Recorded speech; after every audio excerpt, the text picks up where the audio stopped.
Ouais.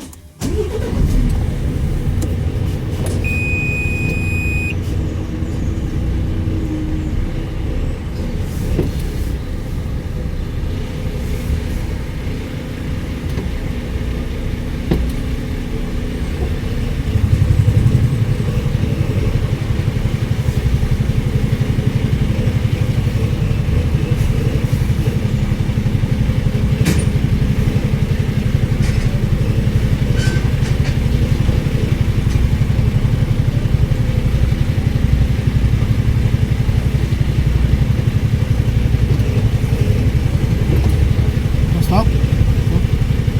We'll go inside. He said fine. You can go back, yeah? Oh.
progress on high crime, unemployment, inequality and corruption. In Cape Town, we'll debate the challenges ahead. World Questions, Saturday at 12 GMT.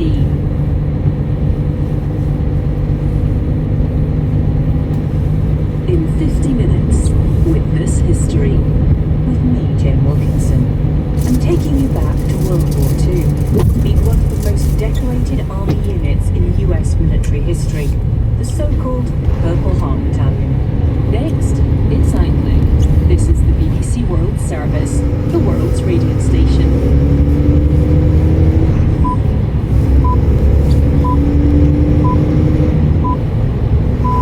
Coming next on the BBC World Service, it's Outlook with me, Joe Fidgen.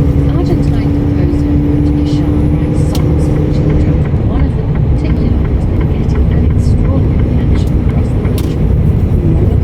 From the very first performances, our voices would sometimes falter with certain lines. There are always tears, always words on their children tangling in their arms. It's called I Secretus. There are secrets. We shall give us the The chorus is meant to be a mantra. It says, secrets that cause harm should be kept. One of the choruses is on the voices accompanied with it in sound of water. Girls, boys, women and men representing the entire community singing together, united to protect against abuse. The song has even been played in court where it helps to deliver justice. Ruth tells us the story. BBC News. With the BBC News, the South Korean president has been defending his brief imposition of martial law last week as opposition lawmakers try to garner support for a second attempt to impeach him. The televised address, Yoon Suk-yeol maintained he was trying to protect democracy and accused the opposition of creating a national crisis. 지난 2년 반 저는 오로지 국민만 바라보며 For the past 2.5 years, I have only looked to the people, fighting against injustice, corruption, and the tyranny disguised as democracy in order to protect and rebuild our liberal democracy. I fervently appeal to you all to unite in the path of protecting the Republic of Korea and our liberal democracy, which we have guarded with blood and sweat. I will fight with the people until the very last minute. The new Islamist authorities in Syria say they'll close the notoriously harsh prisons run by President Assad as they attempt to bring stability to the country following his removal. More from Warren Paul. Tens of thousands of people are believed to have been held in Syria's prisons by the Assad government, including the sprawling Sinai complex, where accounts of torture are common. The HTS leader Ahmad al-Sarraj, previously known as Abu Muhammad al-Jolani, said these symbols of brutality would be shut, and anyone involved in torturing or killing detainees would be hunted down. The new authorities in Syria say they're also working with international organizations to secure possible chemical weapon sites. That's been welcomed by the United States, although it's stressed that words needed to be matched by actions to prevent chemical weapons falling into the wrong hands. The United Nations General Assembly has voted overwhelmingly to demand an immediate, unconditional and permanent ceasefire in Gaza and the immediate release of all hostages. 158 countries voted in favor of the resolution, all from Rowan Bridge. there are around 100 hostages still held by Hamas following the October the 7th, 2023 attacks on Israel. The attack itself killed more than 1,000 Israelis. The subsequent conflict has left more than 40,000 Palestinians dead, according to the Hamas Health Ministry. General Assembly resolutions like this aren't binding, but reflect a global view of the war. The United States, Israel and 7 other countries voted against the ceasefire resolution, while 13 countries abstained. Ethiopia and Somalia have reached a deal to end a bitter dispute following talks in the Turkish capital Ankara. The Turkish President Recep Tayyip Erdogan welcomed what he called the historic agreement, which he said would eventually ensure landlocked Ethiopia's access to the sea. The Somali president said his country was ready to work with Ethiopia. World News from the BBC. Attacks by suspected Islamist militants in Niger have left dozens of soldiers and civilians dead. Local sources said 91 soldiers and nearly 50 civilians were killed in two simultaneous attacks in the Tilaberi region in the west of the country. The gunmen are believed to be allied to the Islamic State group in the Sahel. In one of the attacks, the militants reportedly disguised themselves as civilians before opening fire on soldiers. Haiti's international airport reopened to commercial flights on Wednesday, having been shut for a month after gangs fired at a plane. The country's acting prime minister welcomed the event as a turning point for the country. However, the Toussaint Louverture International Airport remains under heavy security and no passengers reporting flights out of the capital. Mexico's Congress has approved a constitutional reform, making it the latest country to ban the production, distribution, and sale of electronic cigarettes, including disposable vapes. Carolina reports. E-cigarettes have become a popular and it's widely believed less harmful alternative to conventional smoking. But there have been growing concerns that the nicotine in them is highly addictive and the long-term effects of vaping are unknown. Public health officials also warn that disposable vapes, with their bright colours and range of fruity flavours, are being deliberately marketed at children. Several other countries, including India and Singapore, have already banned the devices. Doctors treating the Brazilian president Luiz Inácio Lula da Silva say he undergo further surgery to his skull. On Thursday morning, he had an emergency operation earlier this week to drain blood from his brain after suffering a hemorrhage. Medical staff had said President Lula, who's 79, was recovering well. The injury's been linked to a fall at his home in October. BBC News. Welcome to Outlook. Hello, I'm Jo Fidgen. Today, two stories about musicians and the things that music allows us to feel and to express that our eyes can't get away with us. We'll hear later from two Russian pianists who found that playing the piano together has opened up a new way of seeing each other. But first, we're off to South America to hear from a composer helping people face their deepest, most painful memories, including of child abuse. Hay secretos chiquitinos que te invitan a jugar. Here's our reporter Natalia Pasoy. This is Hay Secretos. There are secrets. It's a song with an enormous emotional impact. It moves people to tears, including myself. It's of huge social significance here in Argentina. It's a window through which society can question itself. The song has even been used as evidence in a criminal trial. Its composer is Ruth Guillardo.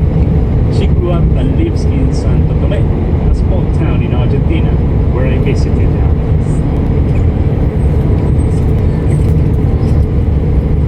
Hola, hola. ¿Cómo te llamas? Yo nací en un hogar muy musical, completamente musical.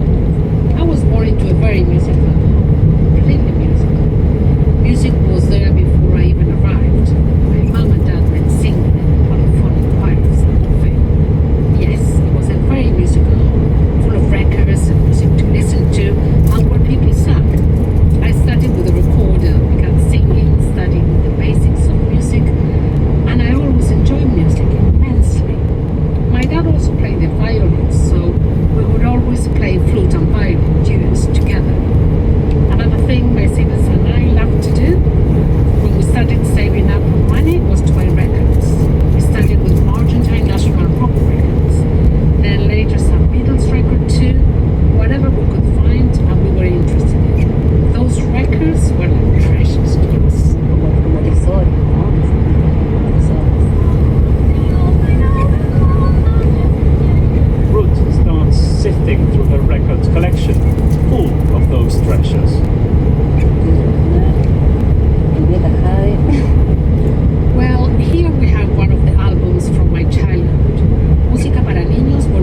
music and wordcraft.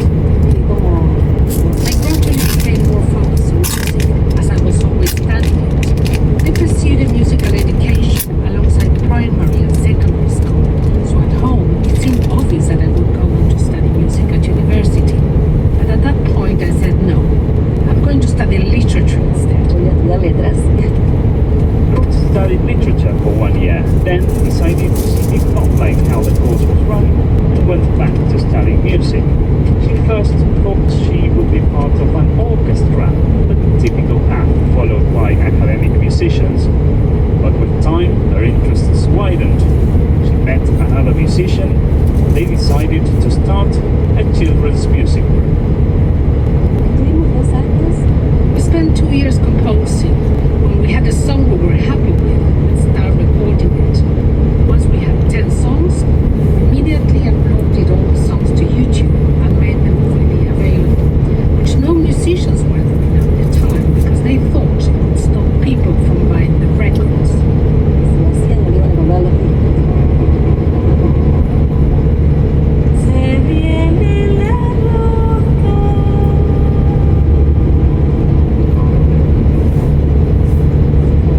Proved that making the music available actually helped them discover it. Suddenly, they wanted to come and hear us live.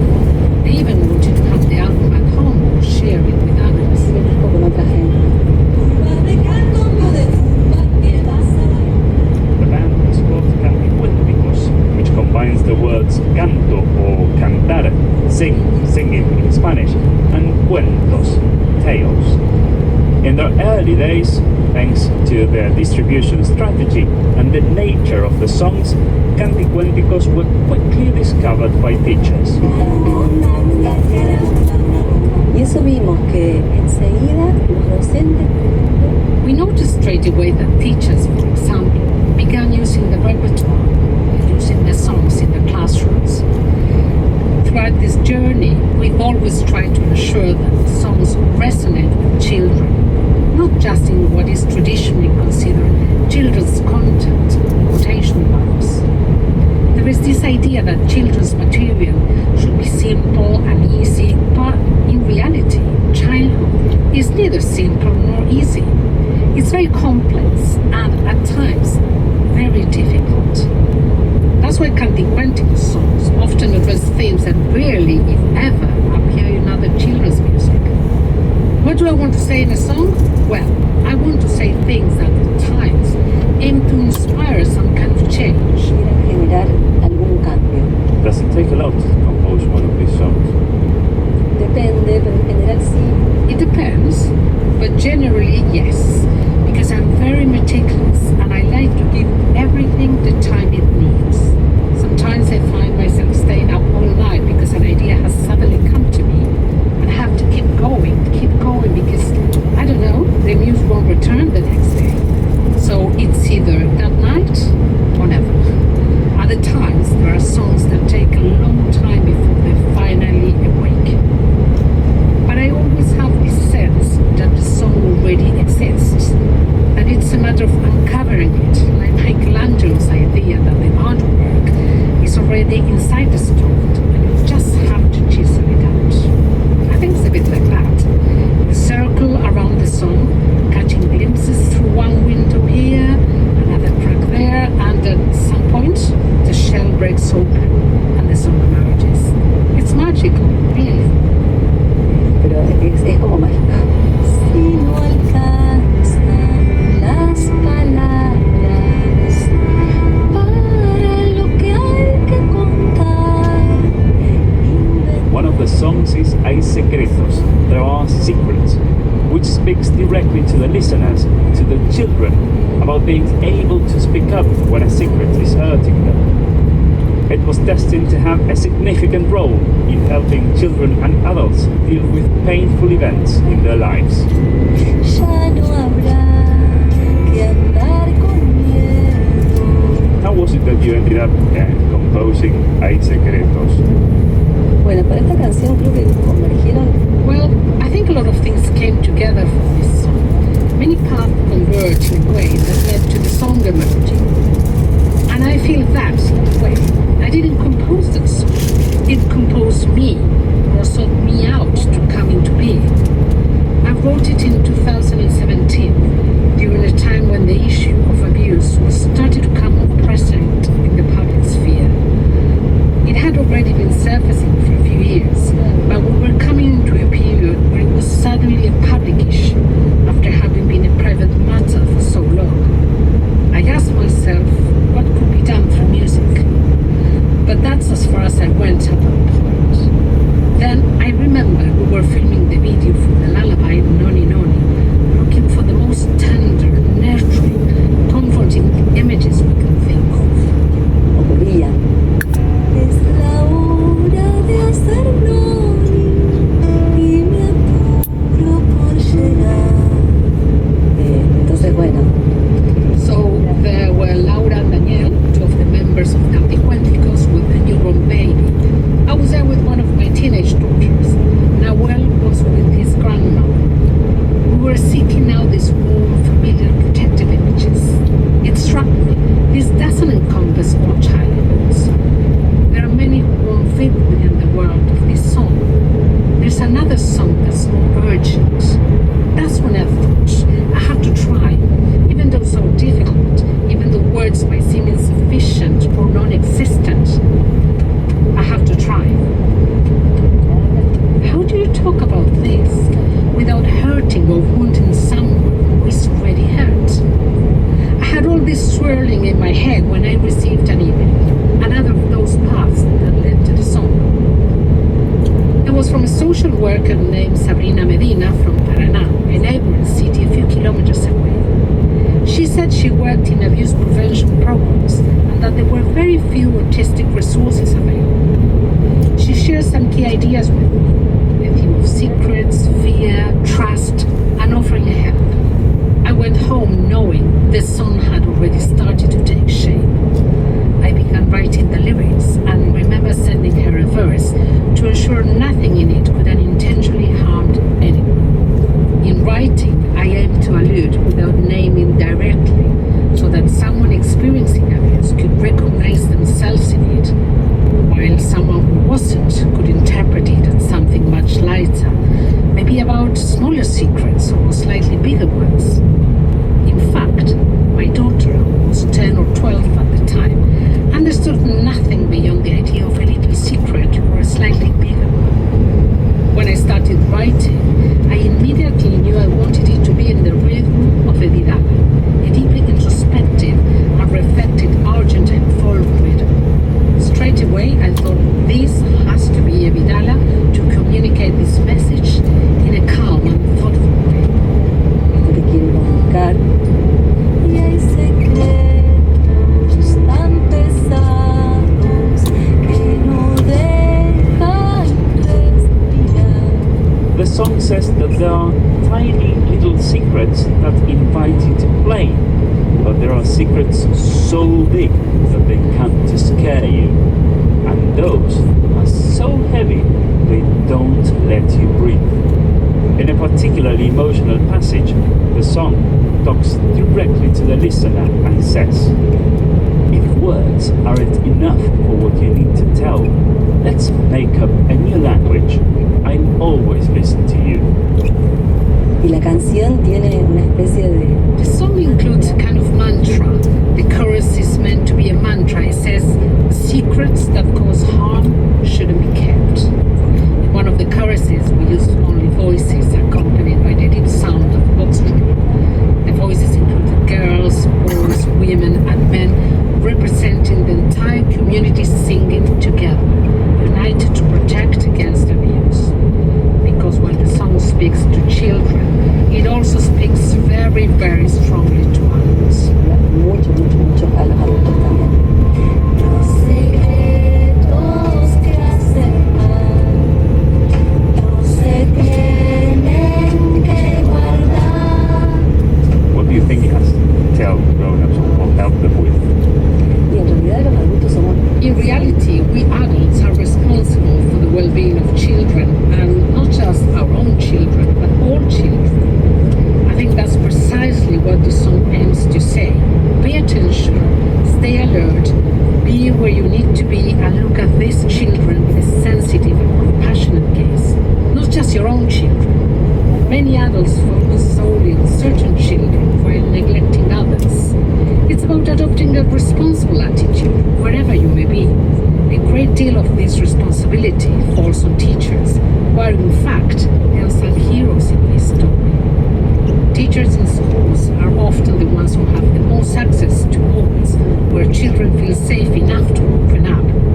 This is particularly important because many cases of abuse happen within their own homes. In Argentina, teachers have been working within a framework called Comprehensive Sexual Education for quite some time. This is a program that cuts across all disciplines and has faced significant criticism over the years. It's under scrutiny again now because it empowers the vulnerable, giving children the resources to protect themselves, to speak up, and to stop being victimized. No ser más vulneradas. When did you start getting feedback about the song, or what sort of feedback did you start getting? Bueno, esta canción apareció en el The song was included in the album ¿Por qué? ¿Por qué? Why? From 2018. And just a few months after its release, we began receiving messages without having made any posts or provided any explanation, mind you, about the song's purpose. It was simply there on the album. That was it. There was no video, nothing else. We started receiving messages from mothers, teachers, social workers, and people who had come across the song and had already begun using it in various places, in community centers, parishes, schools, homes. The song has started doing the work it was meant to do. There were many girls and boys who had been able to speak out, and even many adults who had begun to talk about their childhoods, about experiences of abuse in their youth. For us as a group, it was very challenging to start receiving this type of messages because we weren't prepared for something like that. Writing the song is one thing, but seeing it reach people this way was quite another. It was difficult to face all this beyond offering a sense of support from afar. There's little more we can do. We're not professionals, and certainly not in a position to provide advice or delve into such complex and painful topics. Sí, difícil. What happened when you played live? Empezamos a tocar en vivo. We started performing it live, initially with a bit of apprehension. Why apprehension? First, because we weren't sure we'd be able to sing it without breaking down in tears. Second, because we didn't know what would happen with the audience. From the very first performances, our voices would sometimes falter on certain lines, not only because of what we were singing, but also because of what we could see in the audience. We can usually see beyond the first rows, but what happened in those front rows is something you know is echoed throughout the theatre. There are always tears, always parents holding their children tightly in their arms. There are always faces showing a mix of gratitude and pain, sometimes a retrospective kind of pain. This is why it's a song we don't want to stop performing. We feel it's necessary, and wherever we go, we want that song to continue to be heard. Above all, we want to create the moment when the audience sings the chorus together.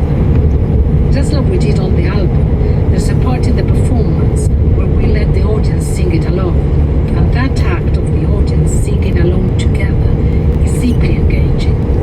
In that moment, you can sense the presence of a diverse group of people, different families and different places, coming together in a kind of prayer or mantra.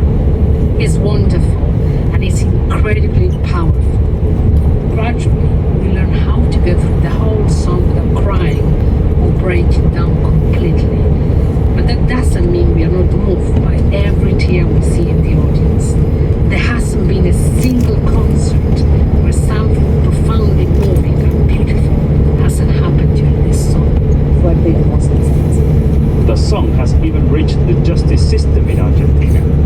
In March 2021, a judge in the city of Zapala, in Argentina's Patagonia, played Hay Secretos in the courtroom. She did it to highlight the song's role in uncovering the abuse case that was being trialed and for which a man was sentenced.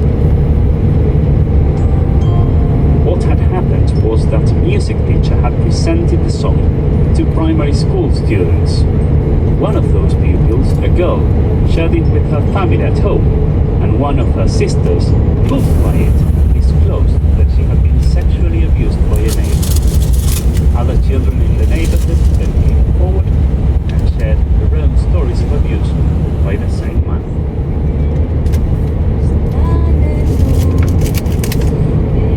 When did you become aware that the song had helped uncover a case of abuse?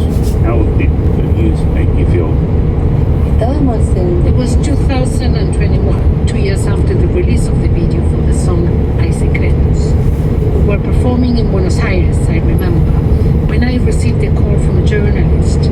He was asking me how I felt about the Zabala case. At that point, I didn't know what he was talking about. It turned out that a new story had just come out about a case in which a judge in Zabala had used the song Hay Secretos as evidence in an abuse trial. I wasn't particularly surprised. I'd seen things like this already happening. What did surprise me was that the judge recognized the song's value, not just the song, of course, because the real hero here was the teacher who chose that song for a musical project. But what happened with the song reaffirms for me the immense power of art. El arte tiene un poder enorme.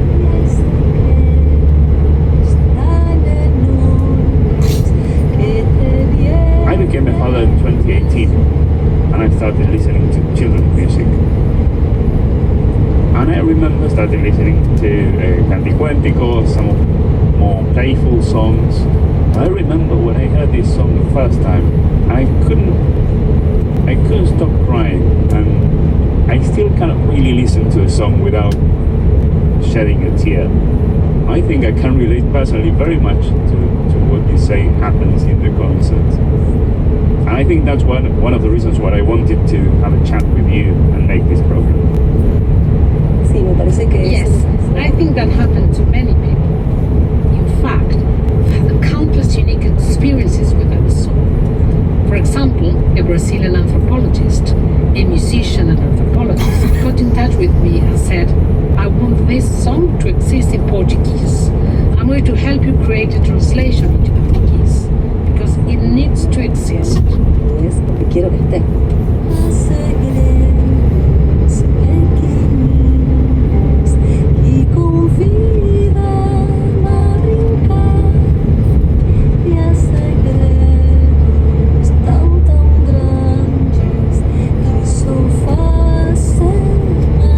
Así que lo hicimos. So we did it, and now it's recorded and available on YouTube in Portuguese. We also have an Italian version, which we are about to record as part of an EP of songs in Italian. It's a song that has led to people writing to us from all over the world. In fact, it has been included as a resource for comprehensive sexual education here in Argentina, in Uruguay, and I know people from other countries have contacted us as well. We even received a request from Korea to authorize the translation of the lyrics so they could be included in popular books. Such unusual and unexpected things. Clearly the song resonates with me. That was very intentional. I've often been asked whether the song relates to a personal experience or something very close to me, but it doesn't.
international news.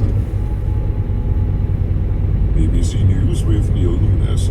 South Korea's President Yoon Suk-yeol has been defending his short-lived imposition of martial law last week as opposition lawmakers tried to garner support for a second attempt to impeach him. Syria's new Islamist authorities say the notorious prisons run by ousted President Bashar al-Assad will be closed and his security forces disbanded. The leader of the HTS group also promised to punish those involved in torturing